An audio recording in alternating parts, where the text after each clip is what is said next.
Hi everyone, Al the Psych here. I have a quick video for you today that I've entitled Habits. Actually, this will be part one of two parts. I took the information from Atomic Habits by James Clear that was published in 2018 and some other sources as well. And I just picked out some gems, and there's a lot more detail in the book, obviously.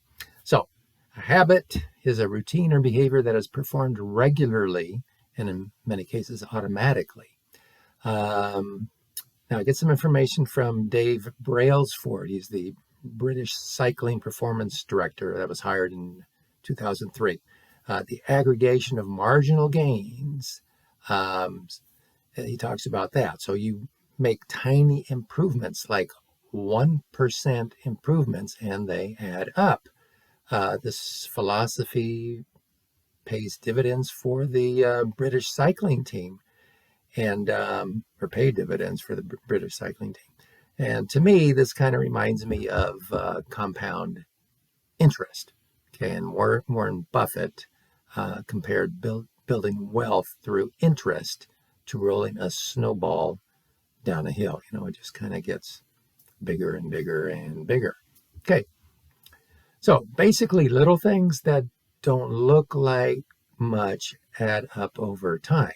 Now, of course, this means that 1% errors day after day can add up into toxic results. And I'm sure you can see examples in your own life. Have eating habits deteriorated over time, have drinking habits deteriorated over time, or vice versa.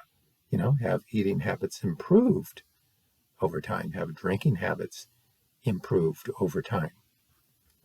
So what are some examples in your life? Maybe increased exercise versus decreased exercise. Clearing out a cluttered room, one item at a time. What will the room look like after 3 months, especially if you start increasing the number of items that are removed. An interesting point that the author brings up is goals. He said goals can have a yo-yo effect. If you have a goal and achieve it, many people then revert back to their old habits. Probably the idea that resonated most for me in the book was the idea of outcome-based habits versus identity-based habits. With outcome-based habits, the focus is on what you want to achieve. With identity-based habits, the focus is on who you wish to become. Okay, so behavior that is incongruent with the self would not last. He gives the example of one person who, when offered a cigarette, says, "No thanks, I'm trying to quit," versus the second person who says, "No thanks, I'm not a smoker." In my mind, that's a big difference. Okay, so the ultimate intrinsic motivation is when a habit becomes part of your identity. Okay, so examples the author uses are: the goal is not to read a book, but to become a reader. The goal is not to run a marathon, but to become a runner. The goal is not to learn an instrument, but to become a musician. Okay, so when you strongly tie a thought or behavior to your identity, it becomes much more difficult to change. And I'm going to leave it there for now for part one, and I'll do part two soon. And that's it for now. Thanks.